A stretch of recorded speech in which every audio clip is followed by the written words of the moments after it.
World-famous YouTube star Michael O kicks off a brand new podcast show.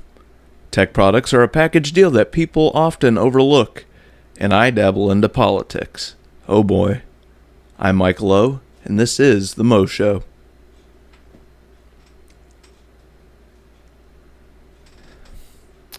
Hello, and hope you're doing all right today. For those of you who don't know, I am Michael O from my YouTube channel, Michael O, as the name would imply. Now, today we are starting a brand new podcast show. You heard it correctly.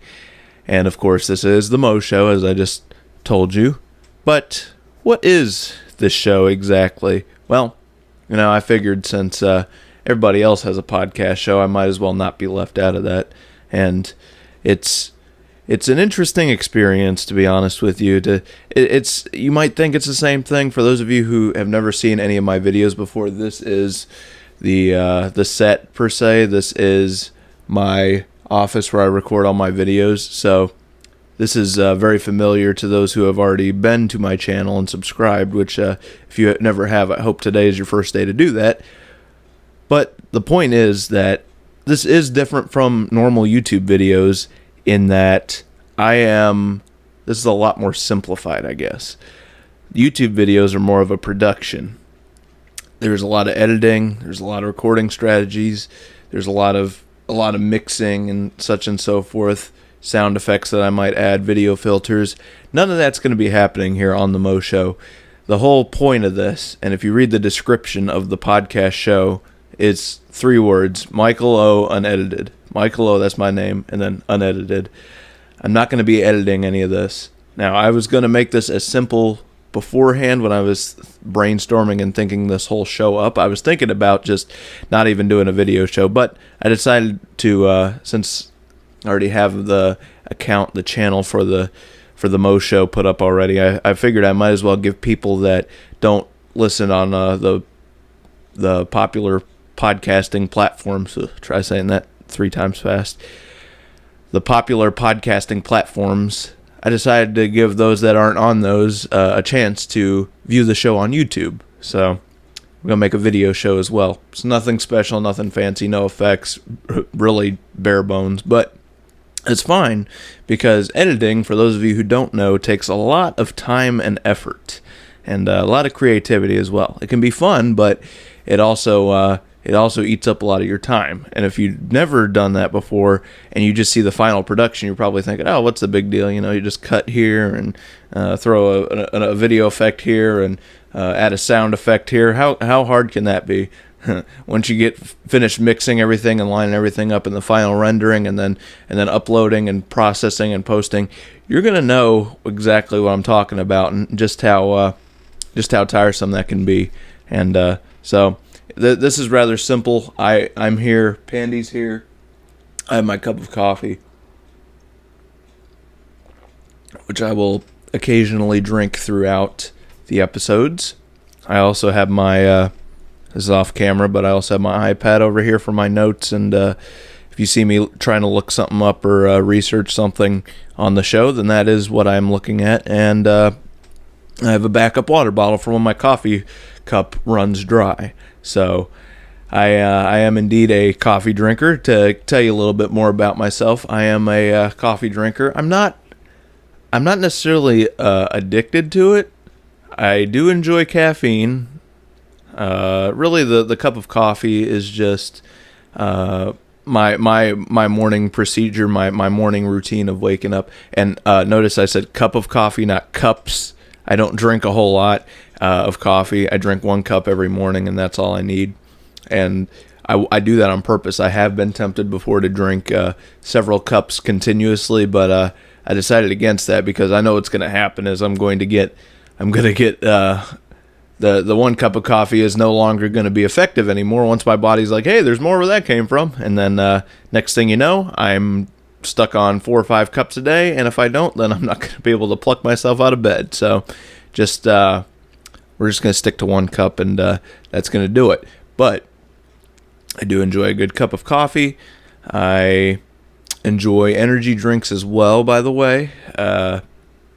My two go-tos are definitely Bang and Reigns and the different flavors. The different. I don't know if I necessarily have a favorite flavor, quote unquote, but I enjoy the blue raz flavor especially.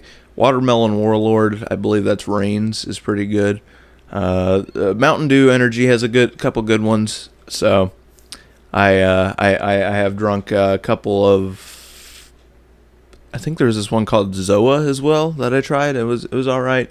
You got the classics. You got your NOS, your Red Bulls. I mean, I'm not too huge on those. I'm really in it for the caffeine spike. I'm not even gonna lie. And the interesting thing though with caffeine is that I believe I'm gonna double check this, but the daily serving amount, the daily limit of caffeine, I believe is 400 milligrams. So let me double check this here, but I believe it's 400 milligrams or something like that. And very rarely do I mean a cup of coffee, yeah, 400 milligrams according to the FDA. 400 milligrams is the daily limit for caffeine consumed in a day. For a little bit of perspective, that's about 1 cup of coffee is about 100 milligrams. So if you drank 4 cups of coffee, you'd already be at the limit. So this is really just a cup of coffee, like your typical what you think of. That's about a quarter. That's about 25% of your daily limit. And when you surpass that limit, then, or at least when I do anyway, it tends to have the reverse effect. One day I completely overloaded it on caffeine thinking it would help me. But as soon as I think I had like 600 milligrams of caffeine. Yeah, not a great day. I thought it was going to make me all like jittery and jumpy. It after the limit, to be honest with you, on that last energy drink, it started to have the reverse effect. I started getting really tired. Like I was just like, it was weird. I had a faster heartbeat, but I was like super tired, and I I just like started wearing down like a pair of dead batteries. It was bad. So yeah, don't go over that limit. That's there for a reason. Normally I don't. Very rarely do I go over the limit, but just putting that out there. At least for me anyway. Maybe it's different with other people. Don't try it. I'm not responsible if you have a heart attack or anything or any other health problem because you went over the daily limit of caffeine, but just my 2 cents worth there. You're going to get a lot of 2 cents worth here on the Mo Show. Take my word for it. Like different things you wouldn't even think about. I'm not even going to stick to a particular limit of topics, I suppose. You know, like you can choose categories like entertainment, sports, politics. I'm going to do a little bit of pretty much everything, I guess. I might not be the most knowledgeable, so don't take everything I say as gospel truth, but at the same time, I'm just here to shoot the breeze, have a little bit of a good time, give you my 2 cents worth, and of course, feel free to leave your thoughts down in the comments. I'd love to read those. At the same time, though, we see a couple things going on here. I mentioned at the top of the show. Excuse me. So, I am an iPhone user. I have always used iPhones. I've always had an iPhone. My first phone was the iPhone 4S. I think I have it here. Hang on one second, guys. A little bit of a... I didn't plan on doing this, but a little bit of a rabbit trail.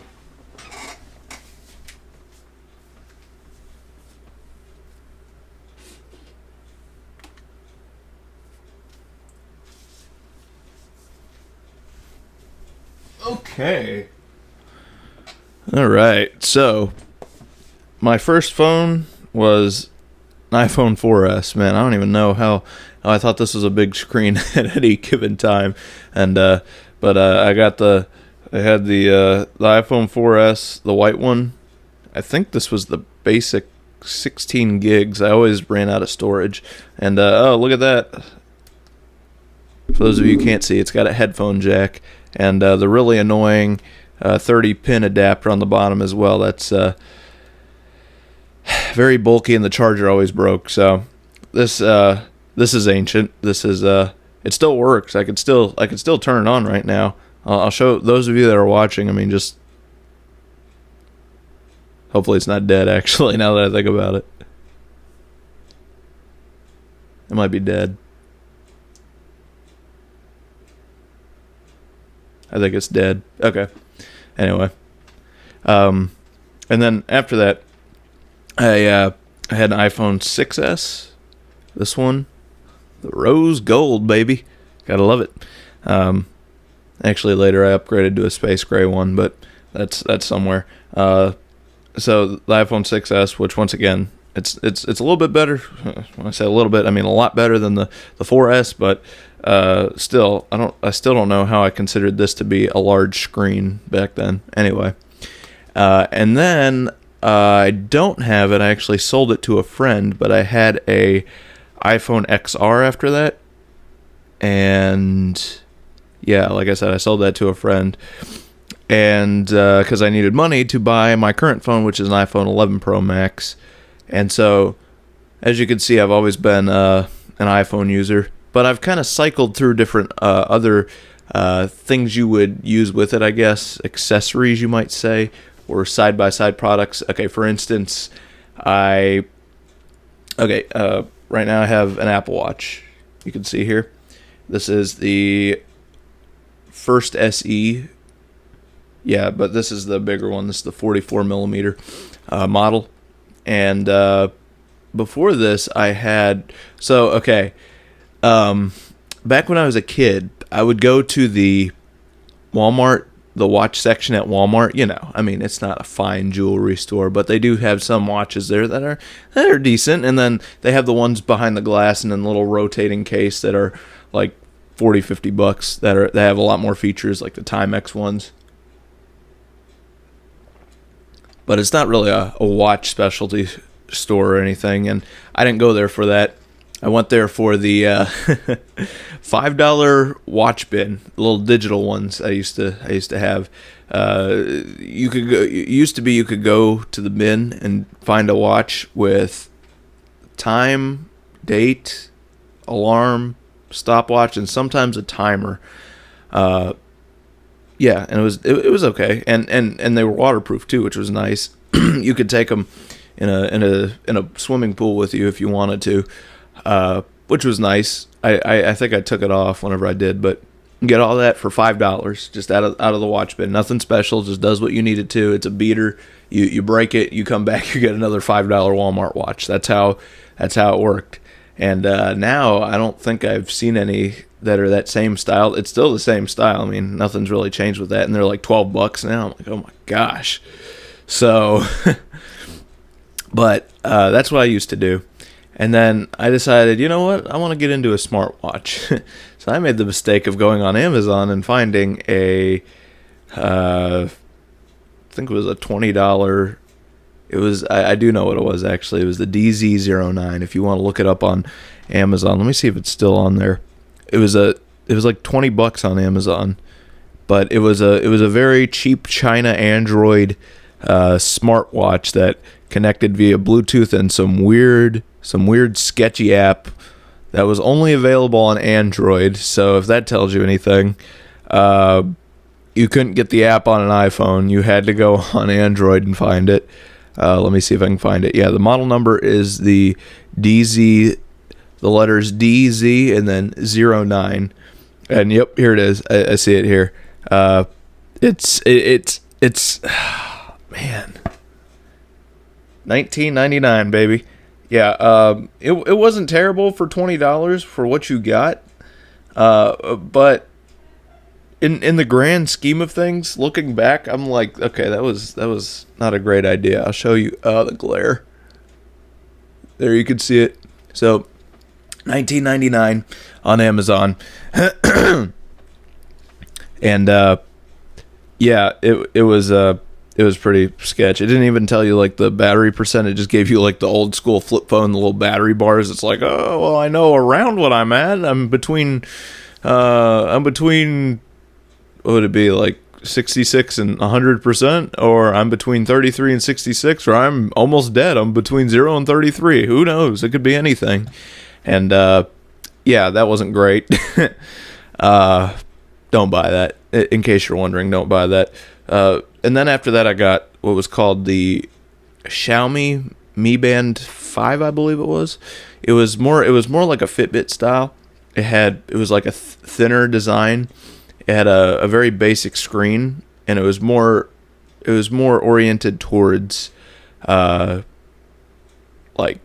tracking your health. But so it wasn't too bad. Xiaomi is a pretty good brand. They just make cheaper stuff. I believe it was $40, and it was good value too. It did what it was supposed to, and didn't really have any problems, and it paired fine with an iPhone. The app was both on iPhone and Android, so that gave me a little bit more, I guess, made me feel a little bit more comfortable. So there was that. That was a good one. And then after that, I was gifted a Samsung Galaxy Watch, which is pretty similar to the Apple Watch, but it's made for Samsung phones, of course. And I think the one I got was like the very first one, so it was a little laggy, but I mean, it is what it is. It still worked fine. It was just and at the time I couldn't tell because I didn't have an Apple Watch then. And then now I got like I said, Apple Watch, and I've been happy with that. Same with earbuds. I used to have, way back when, I used to have these, I don't know if I still do, actually.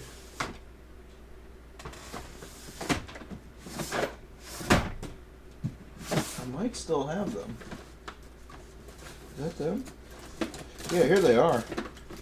Holy cow, I forgot about these. I bought these from Walmart. Oh gosh. Still got all the earwax in them. Alright. So, yeah, they're wireless from your phone, but like they connect to each other. And they got the little stem here and the little buttons.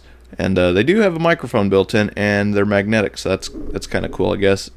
I mean, these were $10 Walmart earbuds, and they fit in my ear pretty well. They did a job. They did the job pretty good. Actually, not too bad earbuds. If $10 is your budget, then just go to Walmart. Like, these are I think they call them on brand earphones. So not bad value for the money. The battery wasn't too bad either. So I bought these. These are my first pair of wireless ones. And then I got JBL. Oh gosh, what were they called? Excuse me. I'm trying to remember what they were called. They were the JBL Flash Charge, something like that. I forget. True Wireless Flash, I think was what it was. It was more oriented towards workouts and such. JBL's a good brand. Oh yeah, it was a partnership with Under Armour, I remember. And they were the true wireless ones to where there's no wire or anything, and they have their charging case. And that charging case, I'm telling you, that thing was like a big metal box. If you dropped it on the floor, it was gonna break the floor. Like it was nice because I didn't have to worry about like sitting on them or anything. I knew they were gonna be fine. But I mean, in the pocket, they were like really bulky. So anyway, they weren't bad either.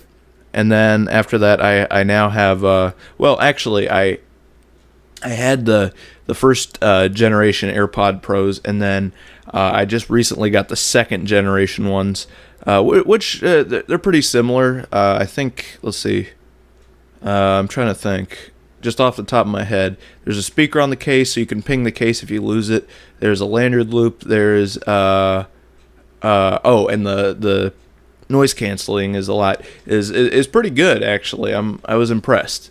So that's good.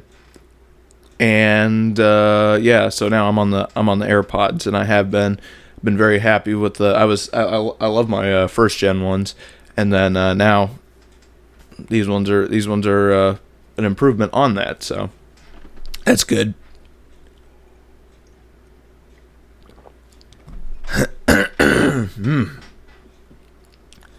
Okay, and let's see here.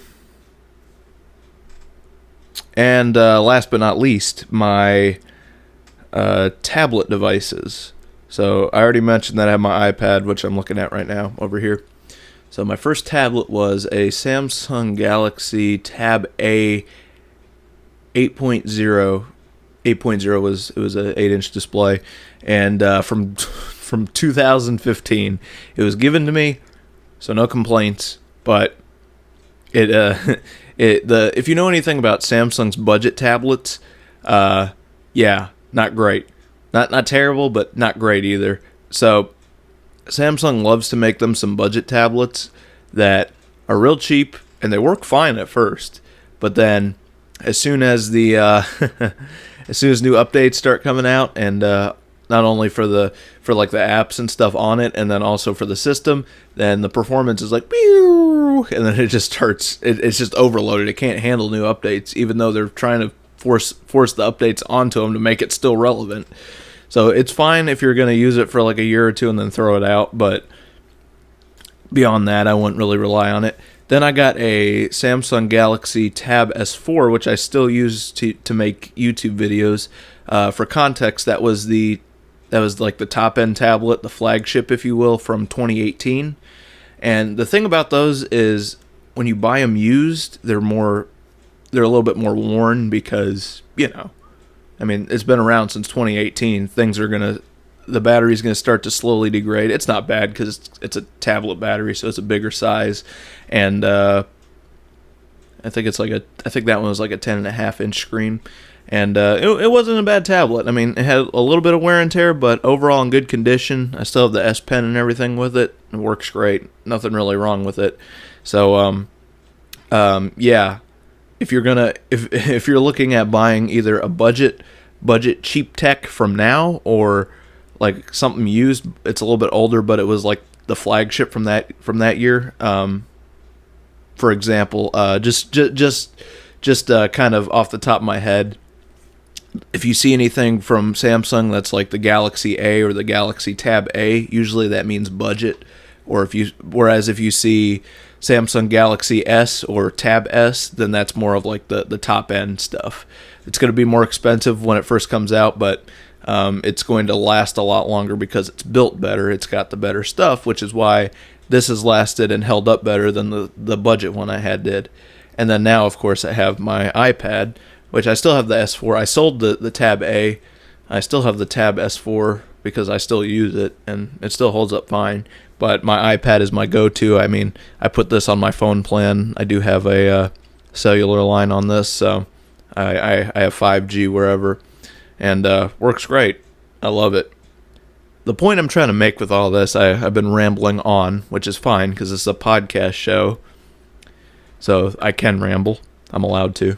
When you get your own podcast show, whenever you get to make your own show, then you get to ramble. I guess that's a rule or something. I don't know. I don't make the rules. Usually. Anyway, what I'm trying to say is, what I've learned throughout all this, from all the experiences I've had and such, is that when you buy into an ecosystem, it's best to just go with that ecosystem. What am I talking about when I say ecosystem? That's a big word. That's a fancy new word. Ecosystem means, just think of it as like brand. Like everything's the same brand. You have a Samsung phone, you have a Samsung tablet, you have Samsung earbuds, you have Samsung watch. That's an ecosystem. You have an iPhone, you have an iPad, you have Apple Watch, you have AirPods. That's an ecosystem, all built on one brand. And I used to think, oh, you can get away with just using other things. That was always my thing. See, cost was mostly the factor that stopped me from buying all Apple stuff. I was like, I don't know if I could justify it at that price, but I didn't know how good it was going to be. Now, I mean, does that mean that you buy into an ecosystem and it's perfect in every way? No. I have complaints about Apple. I use, pretty much all Apple products at this point, and there's things that I complain about them, things I wish I could do. That's not to say that there's not limitations, but you have to weigh the cons and pros. That's why you get to pick what ecosystem you want to be in. And in a way, yes, they kind of lock you in a little bit. But at the same time, that also pays off. For instance, Apple sells a lot of stuff that's expensive. I know. I've had to pay for this stuff. I know it's expensive. But at the same time, the convenience that they give to you whenever you use all this stuff, like if you've ever used anything other than AirDrop and then AirDrop, you're gonna know the difference. I could send like a 10 gigabyte file like that with AirDrop, and then it'll take like an hour with anything else. It's just ridiculous. Or if you like email it to somebody and they have to sit there and download it, that's just ridiculous. But AirDrop works great if you have all Apple products. If you lose like a device or something, it's gonna be a lot harder to find it if you have two different things. But I could ping. I'm not going to, but I could use my watch and just ping my phone right now, and it would go off, or my AirPods or my iPad, whatever I wanted to do. It's just so much easier. It's just so much more convenient. And see, with that price comes a convenience, and everything just works well together. Case in point, whenever I had the Tab S4 as my main tablet, and then I was considering getting an iPad, and I just kind of decided, you know what, I'm going to pull the trigger. I'm gonna be honest with you. I thought before going into it, I thought, okay, I guess I'll try the iPad out, see how I like it, and then I'll probably end up going back to the Tab S4, because my main concern with tablet devices and such and so forth has always been that I want it to be like a mini computer. See, I kind of have a way I look at things here. So, for starters, they call a phone a mobile device. They call tablets and iPads mobile devices. I call them semi-mobile because you don't take your iPad everywhere that you take your phone. The iPad kind of sits at the house a lot, so whereas I take my phone pretty much everywhere I go. If I go to work, I take it with me. If I go to the store, I take it with me. I don't always take my iPad to those places. So this is more of a semi-mobile. I can take it, but it's just a lot. You can't carry it in a pocket. You have to keep an eye on it. Whereas a phone, you could just put it in your pocket when you're not using it, and it's a lot easier to keep track of. So, and then a computer, just stays at home all the time. It doesn't really move. So that's why they call it the desktop. But the thing with that is that each one of those, the smaller the screen size, the more condensed the interface. So the computer, you can see everything. You can connect. You can plug in your phone, your iPad, whatever into it, and it's kind of like your central hub, I guess, as far as the software goes. The iPad. See, I've always viewed tablet devices. They should be like a mix of a phone and a computer. So, for instance, you should still be able to like multi-window stuff, have multiple windows open to take advantage of the big screen, and you should be able to do that freely. And it should be more computerish, is what I thought. So that's why I always hesitated to get an iPad, because I was just thinking like, oh my goodness, I don't want to be so limited in the abilities of this thing. Like a phone I get, that's supposed to be more condensed because, it fits in your pocket. It's supposed to have everything on a smaller screen. And the watch, the Apple Watch, is supposed to be more like really condensed. Like take what's on your phone and like shrink it down to like a fraction of what that is, just so you can like glance at stuff on your wrist, which is fine. I get that. But all that to say, I've learned that you really shouldn't fight the ecosystem because your life is just so much easier. So what I was saying was, I thought I was going to end up going back to the Samsung Tab, but it's just so much better on here. I love it. If you don't have an iPad and an iPhone, let me explain. And you could probably say the same thing. I've never had a Samsung phone and a Samsung Tab before at the same time, so it's probably a lot of this is the same thing. I'm just speaking from my experience on Apple products, but it's so much easier. Like, let's say I open up a web page on my phone, and then I'm like, oh, that looks cool. I wanna look at that on a bigger screen. So I just switch over to my iPad, and then if I leave it open on my phone, then it'll be right there at the bottom of the screen in the dock. And I just click it, and it takes me to exactly where I was. It's super convenient. I love it. Or vice versa. Same goes if I'm like, I've had a couple times to where I was at the end of the day, I was texting some people, and then my phone got down to the single digits on the battery. It was about to die, so I was like, I gotta plug it in. And then no problem, just pick it right up on the iPad, just right where you left off, and just start typing away like nothing happened, and they won't know anything happened either. It's so convenient. I had to just to get my phone number transferred with the iPhone and my Samsung tab. It was such a pain. I had to download the carrier app. I had to log into my account, get my phone number set up, and then I could only text I couldn't text with iMessage. Like if the other person had an iPhone, I couldn't even, like, I could only do it on my phone. I couldn't do it on it was so annoying. And then there was a separate number. Oh my goodness. I don't want to go back to that. And everything is just so much easier. Like the email, all my emails, my browser tabs, my files, everything is just so much. I bought iCloud storage, so that way if I take a picture on my phone or my iPad, either one, as soon as it uploads it to the cloud, it's on both of my both my phone and my iPad. It's so nice. So I don't have to sit there and airdrop myself stuff all day. I'll just be like, oh, there it is, and then that's really convenient for if you have to edit YouTube videos and stuff. Everything's right there in the camera roll, and I can just pop it open in the video editor.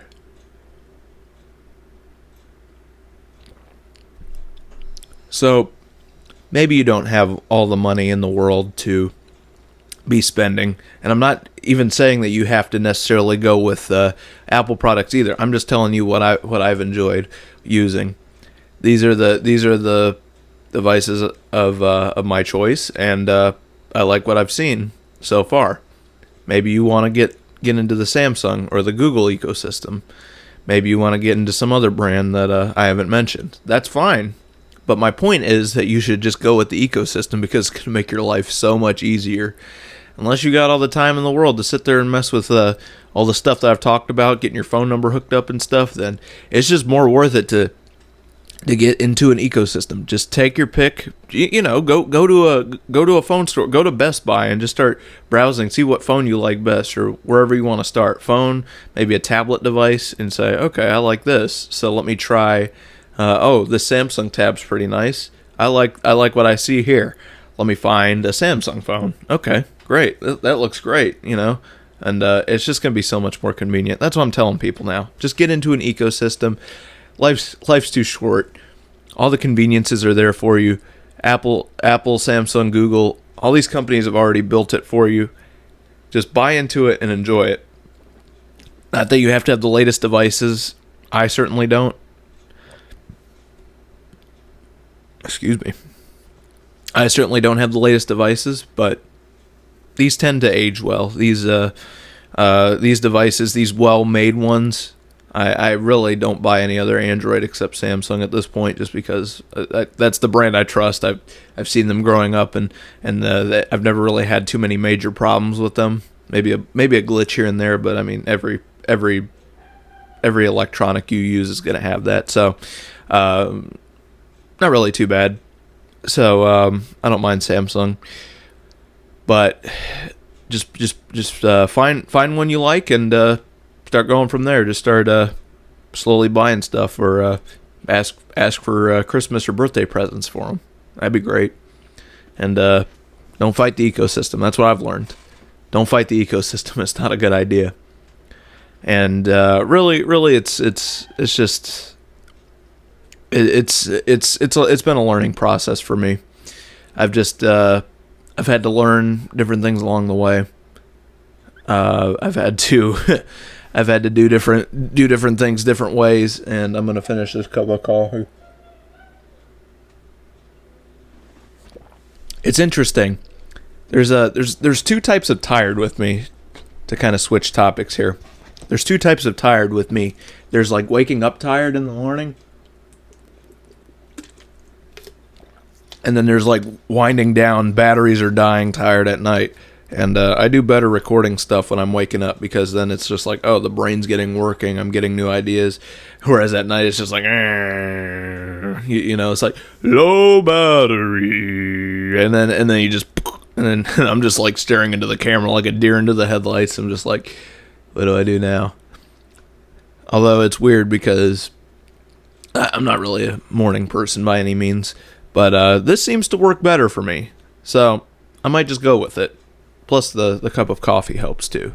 I don't have coffee at night. That's a mistake. That's a mistake that I don't want to make. Hey, that rhymed. And and I'm just yeah. We're gonna stick to morning recordings. All that to say, hey, it's politics time, baby. Remember I said that I delve into different topics, and I'm not an expert on really everything I talk about. I'm not going to be an expert. Some things I have more knowledge about, but I'm not here to be like, oh, I have a doctorate in every single thing that I say here, and you must write it down and take notes. I'm not your college professor. That's not how this works. But I'm going to put my 2 cents worth in. And as far as politics go, I'm kind of watching. Everybody's looking at the 2024 elections now. I'm going to go out and just say it's too soon to tell. We're entering in on 2023 here, the year 2023, and these elections are not going to be till the end of 2024. So I'm not jumping the gun right now. Everybody that seems to be running right now is just it could go a whole lot of directions. It seems very arbitrary, if that makes sense. Like, for example, all these leaders that you see, like everybody right now is talking about in the on the right side of the aisle, they're talking about Donald Trump and Ron DeSantis. So what I say with them is Ron DeSantis seems like he's getting more steam up right now, but I'm not going to put it past Trump.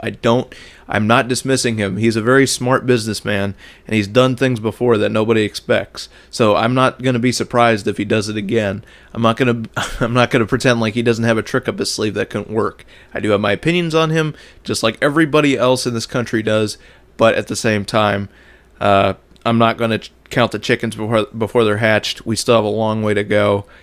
I'm really just watching, to be honest with you. I think that's what everybody should do at this point. Obviously, these people have to run campaigns, and that's fine. Run their ads, do whatever they're going to do, and that'll all take place. You can depend on them to do stuff. But as for me, I'm not running, so I'm not really concerned about that yet. I'll be doing my research. I'll be looking into the candidates, see who's the best fit for office. As far as policies go, I mean, I've seen a lot of what I've been liking what I've seen out of Ron DeSantis so far.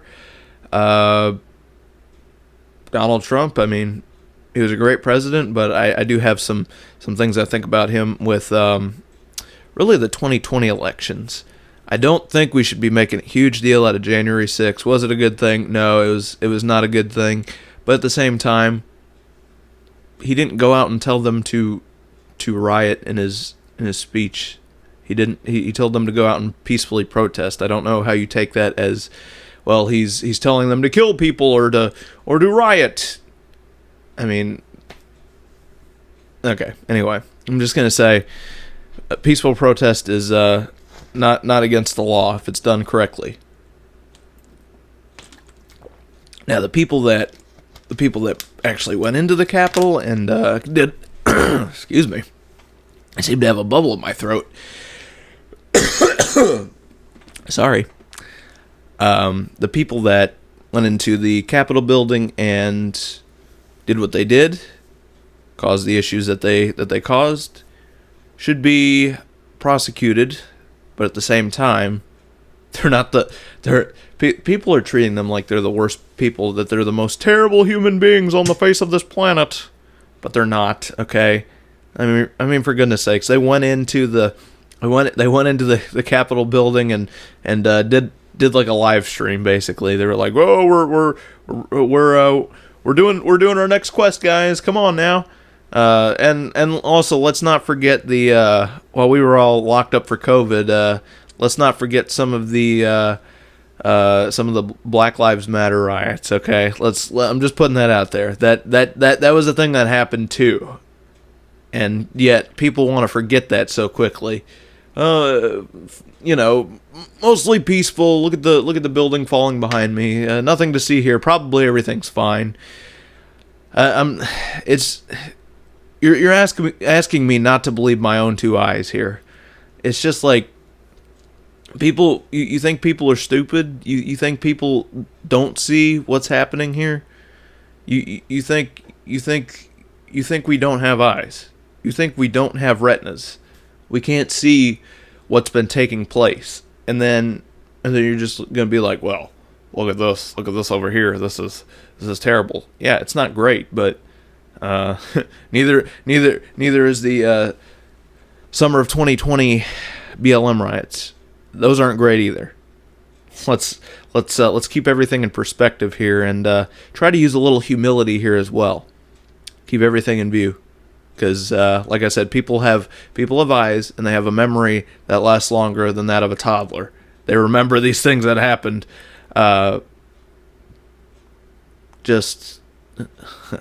Sorry, a little bit of live math going on here. I guess 2.5 years at this point, as of recording date, December 31st, 2022, the last day of 2022. Which, interestingly enough, I am excited for this new year.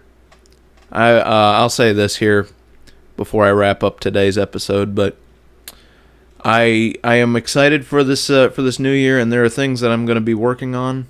I'm excited because I'm kicking off this new podcast show, and on my YouTube channel, I got quite a few things to work on as well.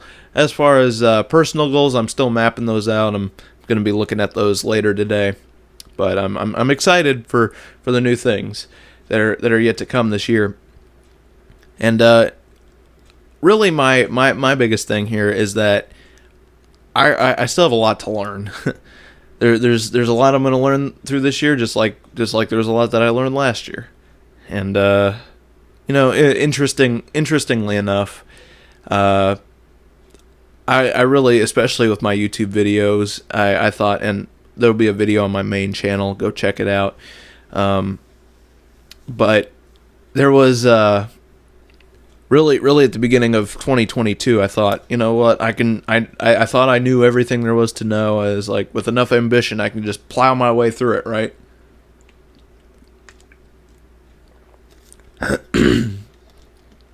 But it turns out that's not the case. I actually need to know what I'm doing, and I have learned. I've learned a lot, but I'm not going to pretend that I know everything.